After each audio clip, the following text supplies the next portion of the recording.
Hi guys! Pakilala ko lang sa inyo yung driver ko today. Ayan po ang aking poging-poging papa. Yes, opo. Gustong-gusto po talaga niya naghahatid sa airport. Abay, magbibideo pa yan. Parang kala mo mag-a-abroad ka. Oo. Ayan, ang dami ng chika. Oh. Ang sinasabi niya lang dyan, iwan daw siya dito sa Pinas. Di ba na siyang maiwan? Magta-Taiwan naman daw siya. Diba? Nagpaparinig lang yan sa ate ko. Pero yun na.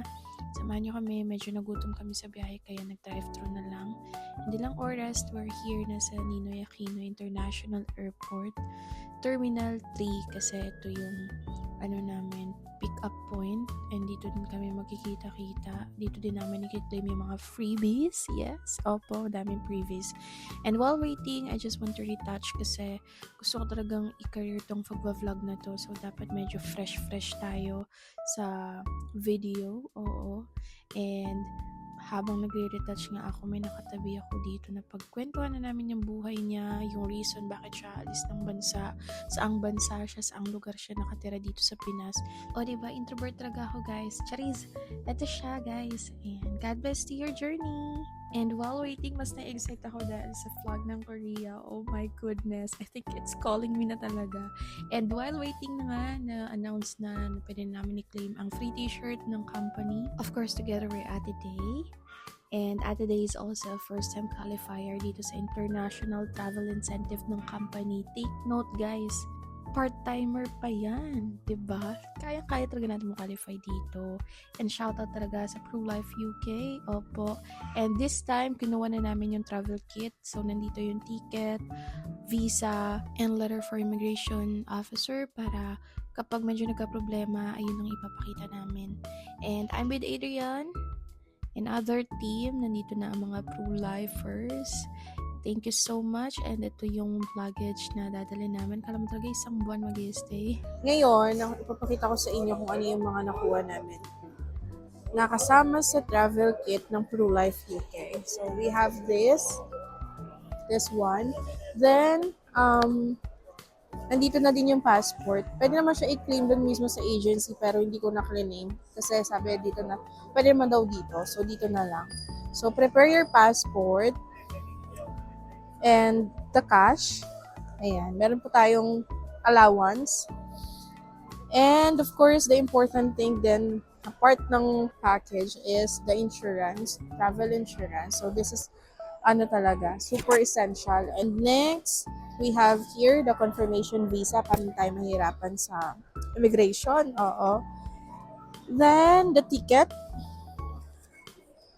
The itinerary.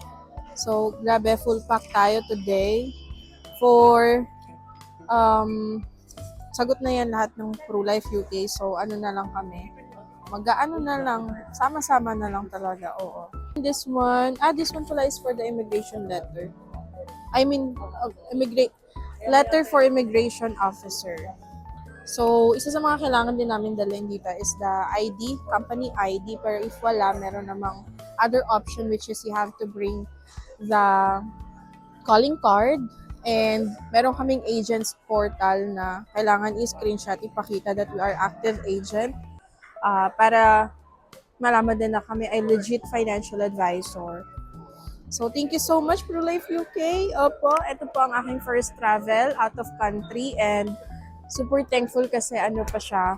Ito na talaga yung dream destination ko ever since. And ngayon, ayun pa yung travel or country na first kong i-visit. So, to more travel, opo, thank you po sa mga clients ko na nagtiwala at magtitiwala. Sisigapin po natin na maging magaling, mas gumaling, mas matuto para mas makatulong pa tayo. More lives na ma-insured this 2026 at sa mga susunod na taon. So, ayun guys. Lakas ng loob ko, dito ako nag-vlog. Look. And now, nakapila na kami to check in our luggage. And the specific lane lang din to para sa ProLifers. And kumpleto na nga kami at dahil dyan, mag-e-entry kami ng aming TikTok. Kala mo talaga, yung transition na hindi na panindigan. Hanggang dito lang at hanggang Nami Island lang yung nagawa namin. So, to check in our luggage, kailangan lang namin ng passport and the ticket. Ayun ang ipapakita namin. And finally, papasok na tayo sa immigration. Nakakaloka. Hi guys! Nakalagpas na tayo sa immigration. And may chika ako sa inyo mamaya. Ang hirap. Pag first timer ka, ang daming ganap. Ang daming first time din na nangyari. So, ichichika ko sa inyo mamaya.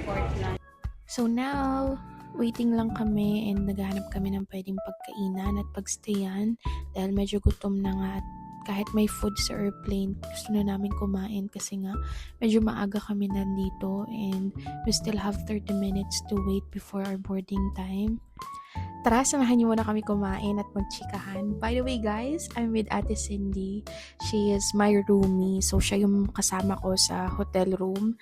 And short story lang, no? Kasi dahil nga per batch tong travel na to, pwede namin makasama yung ibang tao or ibang pro-lifer.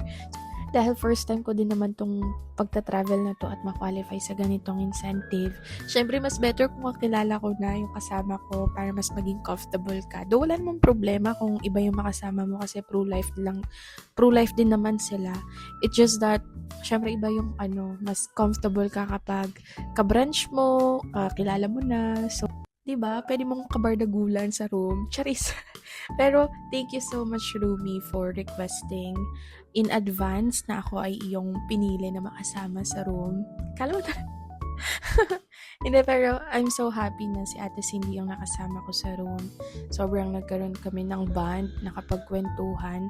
And, actually, wala masyadong kwento kasi nga, parang pahinga lang. Punta lang sa hotel room, alis agad, change outfit, alis agad. Tapos, babalik kami sa room ng gabi na matutulog na, mag-aasikaso, ang daming kaek-ekan sa life. Then, maya-maya, good night lang, tapos may humihilik na, gano'n. So, ganun naging setup namin. So, wala talagang naging chikahan sa room. Tsaka, sobrang sinop ni Ate Cindy kasama sa room. Halos lahat pagdating, inorganize niya na, niligpit niya na. Then, Girl Scout din po yan. Opo, ang dami niya pong mga dinala na kailangan namin, nagamit namin sa travel. Thank you so much, Rumi. Heart, heart. And let's go! Ito na, tinawag na yung flight number namin. So, medyo mas na-excite na ako ng mga panahon na to, ng mga oras na to. Hindi lang halata, pero sobra na ako na-excite. Pero kalma lang ang EBAB na yan. Ay, shout out kay UM Reg. So, lahat sila mga first time kong nakasama dahil first time travel ko ito, di ba? Ito na nga. Tapos may paganito pang effect, soul, insion. Ay, excited talaga ang EBAB. So, sa mga panahon na to, na-excite ako na makita si Oppa, si Park Seo-joon, si Jang Yun-suk, and si Park Shin-hye, or kahit sino, or sige, kahit wag na, basta makapunta ako ng Korea. Anyway, so ito na nga, mukhang hanggang dito na lang kasi dun sa part na dulo, hindi na allowed mag-video kasi pinastop na siya ng flight attendant. So, see you sa part 2! Please like, follow, and subscribe to my channel for more videos. Bye-bye for now!